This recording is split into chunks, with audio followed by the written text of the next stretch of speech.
Hey guys, subscribe for daily content. And if you're shopping for gear, make sure you check out the description for the newest items at some of the very best online retailers. There's also links for some of the items that I personally recommend. Thanks!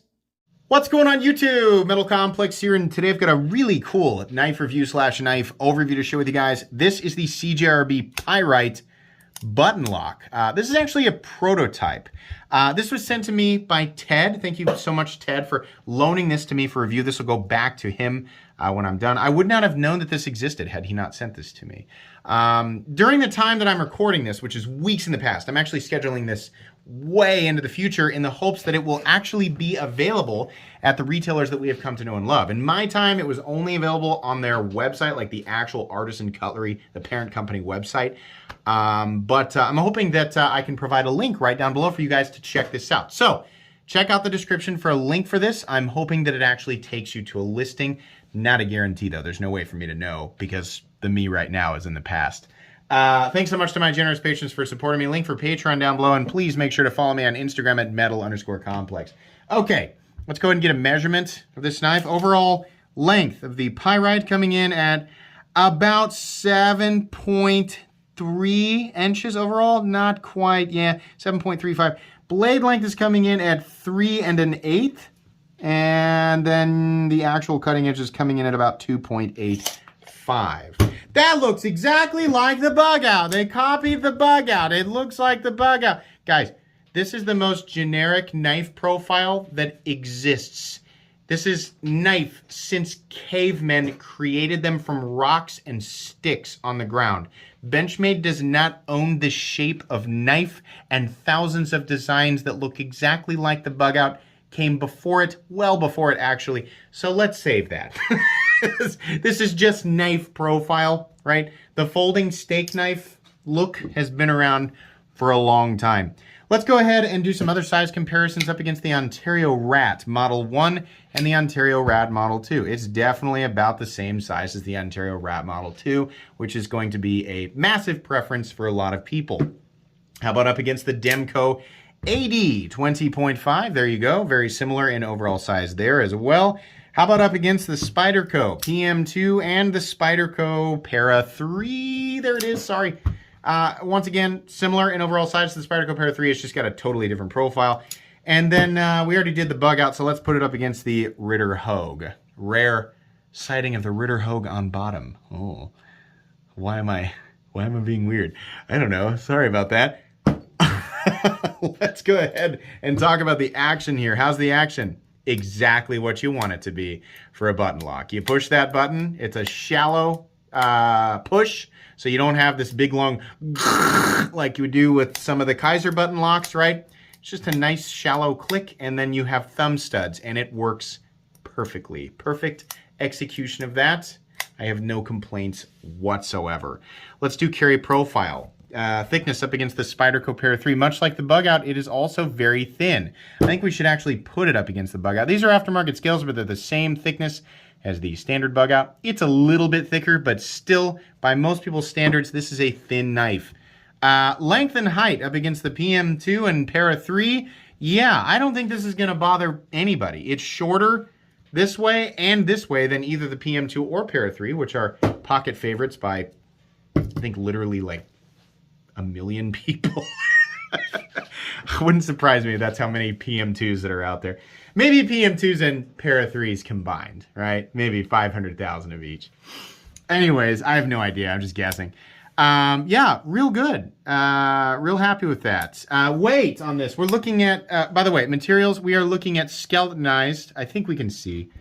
Let's get out the old flashlight, which along with my other tools and watches and all that stuff, you can get down in the description, the section that talks about the tools I use in this channel. Skeletonized, why can I talk today? Skeletonized steel liners. And then we have, in this case, red Detent. This will be available as long as it actually goes into production in many different colors. CJRB is generally good about that. I saw gray, green, red, blue, purple, I don't know. There was a whole bunch of them. So yeah, probably black, right? So yeah, that's nice. And then we have powder formed AR RPM9, or AR RPM9 is their proprietary, that's Artisan Cutlery's proprietary budget powder steel, which most people really like. It's a powder formed version of 9CR 18 MOV, I think. And yeah, it's pretty well rounded. People generally enjoy it as a budget steel. Stainless, reasonable edge holding capabilities, good toughness, and easy to sharpen. So I don't have a problem with that at all. I think that's pretty great. Weight, that's what we're about to do. It's also definitely lightweight, coming in at 2.61 ounces. The ratios are fantastic on this guy, and the balance is also very good right there in that position where your finger's going to be. Right, it's balanced perfectly on that. It's almost a little bit closer to the pivot. So yeah, it really just feels featherweight. And you know, all the way around when we're talking about, for some reason, depressing it with my left hand does not yield the same action. Maybe I just have a weak left index finger. But yeah, all the way around, easy manipulation, the size, compact nature of it. It's just a really, you know, it's a winning profile, as proven with the bug out. Okay, hardware check. Let's get out my tools. As I stated before, you can get my tools in the description. These particular tools are very inexpensive and very recommendable. T8, most likely for the pivot. In fact, I already know this because I checked it. And then once again, we have T6 screws. CJRB and Artisan Cutlery really like their T6 screws. Wish these were T8. They're not. It's still pretty minimal, so no big deal there. I do have a gripe. For some reason, the pivot is not captive. It's a free spinning pivot, which means you will need 2 drivers and 2 T8 bits so that you can do this. This should never be, listen, it's not that big of a deal. And I'm going to use this knife as an example. And the reason is because this is a freaking good design. This is an excellent idea in the budget territory, and CJRB did an excellent job with this.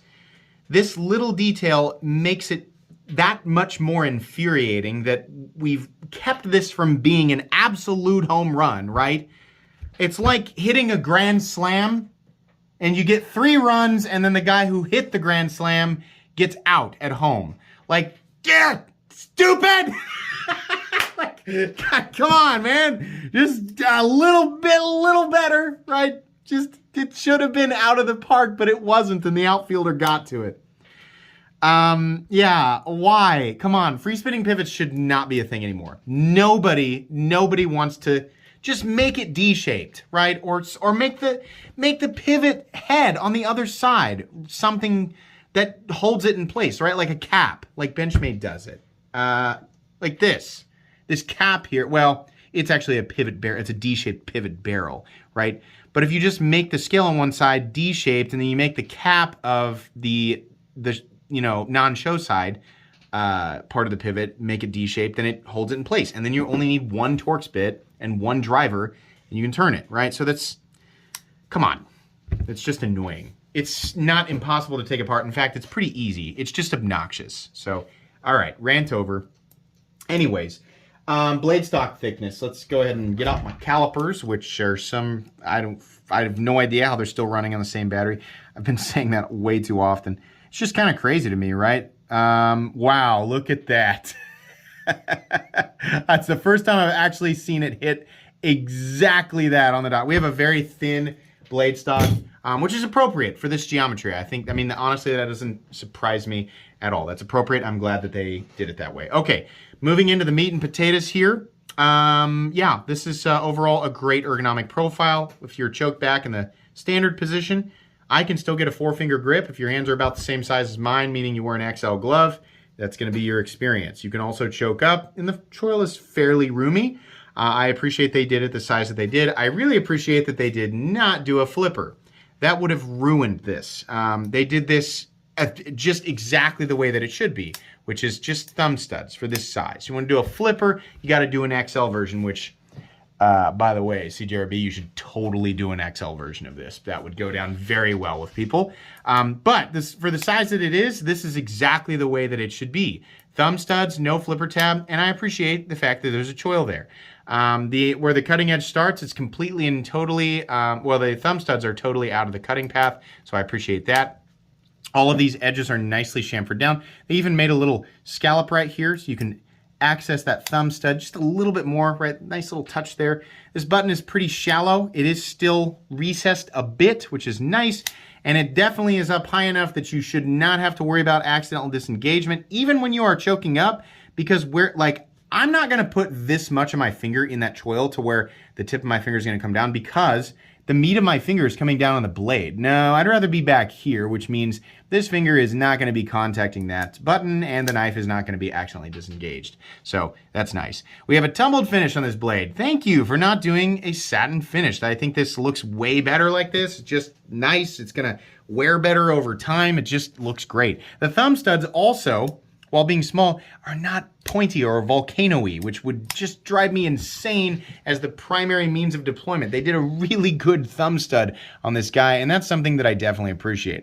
I also like that the jimping it's not way out here. I wish it was a little bit longer, but it's not, but it's that kind of in-between aggressive and non-aggressive jimping, and it's functional. They didn't stop it here on the frame, which is just dumb. I don't know why some companies do that. But yeah, I appreciate where it is. It looks good. I actually like this red and tumbled configuration. It looks nice. And they also shadow box the scales, so you get to see that subtle reflectivity right around the outside of the scales. You can see there the light illuminating those steel scales. It just makes it look a little bit nicer. That's the benefit of not having recessed liners, is that sometimes, in this case, we have an aesthetic that is, benefiting from that.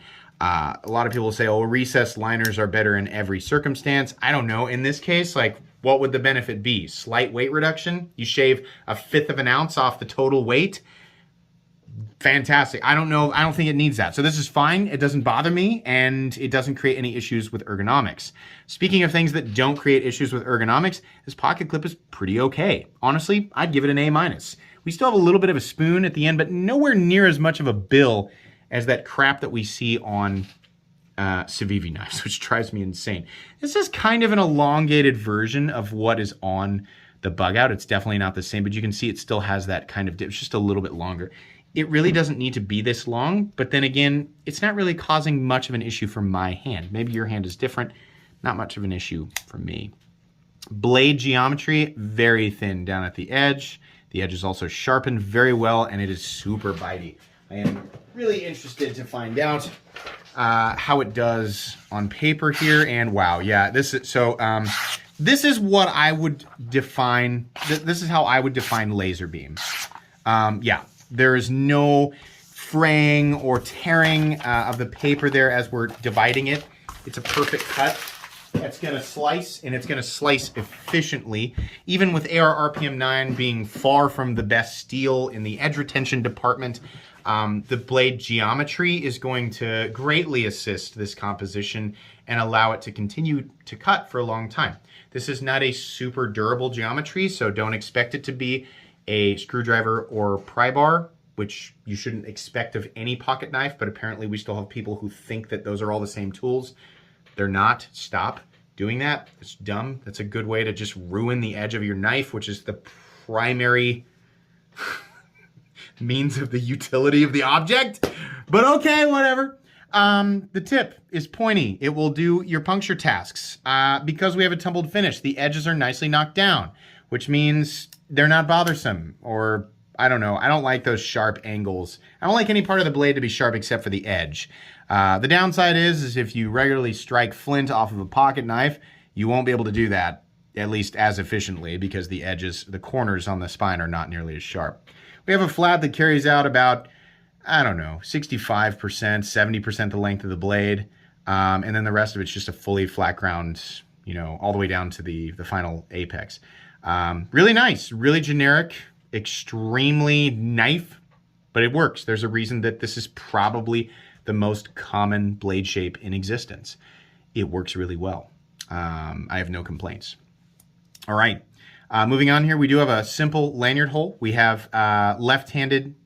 We have a left-handed position for the pocket clip. Lefties, you can absolutely fully enjoy this knife because the button doesn't come anywhere near. Right, when you're just manipulating it with your index finger. In fact, I think lefties will probably have a better experience with this. It just feels a little bit more natural to manipulate that button with your left hand. So that's nice. Highly recommendable for lefties. is that really, I think that's pretty much all I'm going to say here. It's peel ply textured, so I'm curious why they didn't add a flat spot underneath the clip. Then again, it's a pretty inexpensive knife. Do I expect them to do that? Not really. In and out of your pocket, if you know, for months at a time, probably going to fray up your pockets a little bit, but not that big of a deal. We do have a stop pin here, located at the back, just in the standard position for a stop pin. No shouldering, I don't think, but that's okay. It doesn't really need it. The only thing that I don't like about CJRB blades is all this crap that we see on this side. Serial number, China. If you didn't know, CJRB knives are made in China. I feel like that's, you know, people know that, but they're made in China. We just have to see all that stuff all over the blade. I just don't like that. The CJRB is fine, and the AR RPM 9 is fine. Everything else, why? You know, put the serial number underneath the scale. Why does it have to be, like, right there? You know, we don't need to see that. This guy locks up completely and totally solid. No blade play up, down, left, or right. There's a tiny little bit of stick, not that big of a deal. Most button locks have it. It'll work itself out. No pivot lash. Consistent little couple of bumps in there, not bad. And the detent is what you expect. Well, it's not really a traditional detent. It's just how plunge locks, you know, pull the blade down. They just kind of slip back into that pocket there. Centering, it's a little bit off. I noticed that, and I was like, I bet I can adjust that. And then that's when I realized it's a free spinning pivot. And I was like, I don't need to center it. You know, don't freak out if your blade is not centered, right? I know it's annoying, and every blade, even in the budget territory, the knives should be centered. Now, if it comes off center, I've got literally a short. You can go to the shorts on my YouTube channel, and there's a short that is 1 minute long on how to center your blade, and I guarantee it will work on this knife. So don't freak out and send your pocket knife back if it's not centered. It's annoying, but okay. This is a prototype. I doubt they'll change much in final production. So, final verdict here. What's the price? Got to say the price before you tell us what you think. $66.67 or something. I don't know, something oddly specific. CJRB, if you keep it at this price, or I would say below 70, we're in a real good spot here. This is a really good knife. It's a good price. General competition, Civivi is dominating the button lock department in the budget world, followed by, I think Kaiser's got some decent ones. It won't surprise me if Kubi starts doing their own stuff, and QSP. I mean, a button lock Penguin is, I don't know why we don't have that yet, but I'm sure we will. But maybe we already have it. I don't know. I don't know if that exists or not. This is great, though. And it's definitely, I mean, it is super duper generic. A lot of people are going to see this in the thumbnail and go, nope, pass. It's just too generic and too boring, right? But it's good. It's like a budget button lock bug out. It really is. While still doing its own thing. I mean, it's really hard to say it's a copy, because if we're going to say it's a copy of the bug out, then we're going to say that it's a copy of like 1,000 knives. And when I say that, I mean literally like 1,000 different designs since the dawn of time. They're all about the same. There are no majorly unique characteristics with this overall profile. That's why you see it so often. The reason people scream bug out initially is because that particular knife is very, very popular. And for some reason, people assume that its profile is unique or original. It is not. It's just a very popular design from Benchmade. So yeah, I would say this is fine, right? It'd be really hard for them to just be like, well, we can't get anywhere close to those particular lines because Benchmade owns them. No, they don't. But sorry, I don't know why I'm beating that into the ground. This is an excellent knife overall. And like I said, it is literally like a half step away from being a grand slam. Price is good, materials are good, fit and finish is good, outside of the centering issue. But most of them are probably centered. The one thing that bothers me is that we have a free spinning pivot. I just think it's like, why? Hopefully they correct that one issue between prototype and final production. But as it stands, this is extremely recommendable and is absolutely one of the best budget knives, even in prototype form. As long as they bring it to production, it will be one of the best budget knives of 2022, as far as I am concerned. I very much like this, and I think a lot of people will like it. Thanks again to Ted for loaning me his CJRB Pyrite prototype. I think that's pretty much all I have to say today. So like I said, check for links down below. Hopefully they actually go to the final production version of this knife. Please make sure to follow me on Instagram at metal_complex. If you enjoyed this video, leave a like. If you'd like to check out my other content, I do of course have lots of videos of knives that are either expensive or inexpensive that I do or don't like, so check those out. And if you enjoy all my content, go ahead and click on that Metal Complex logo right there and subscribe, because there's definitely more coming. Thanks again for watching, everybody, and have a great day.